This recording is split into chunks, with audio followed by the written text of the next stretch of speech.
এই বন্ধুরা একটু আগে মার সাথে গন্ডগোল করে চলে আসলাম খেতে। এই যে রুটি নিয়েছি, তার সাথে রয়েছে ডিম কষা, ডাল রয়েছে আর সয়াবিন। আর এই একটা আমি একটি চাটনি বানিয়েছিলাম টক দই দিয়ে, কাঁচা লঙ্কা দিয়ে, রসুন দিয়ে আর একটু আদা দিয়ে, তার মধ্যে একটু লেবুর রস দিয়েছি। এই চাটনিটা বাড়িতে তোমরা বানিয়ে খেও বন্ধুরা, খুব ভালো লাগবে।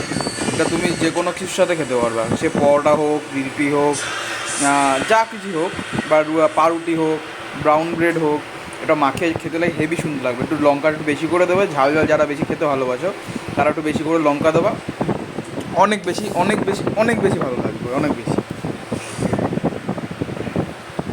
তোমাদের একটু দেখিয়ে দিই, একটুখানি ডিম কষা দিয়ে নিয়ে নিই। এই যে ডিম কষাতে নিয়ে নিলাম বন্ধুরা,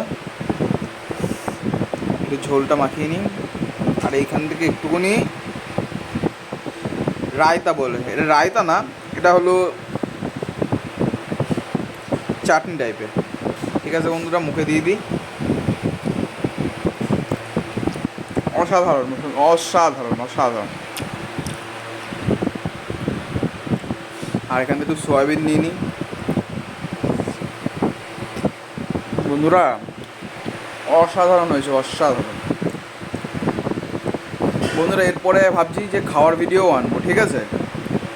এখন এইটুকুনি থাক, আবার কালকে আবার নতুন একটা ভিডিও নিয়ে আসবো ওখানে। আর মার সাথে যে একটু গন্ডগোল হয়েছে তো, এই রকম মা কাছাকাছি আসছে না, মাটা একটুকুনি আবার পটাতে লাগবে। ঠিক আছে, চলো টাটা বন্ধুরা।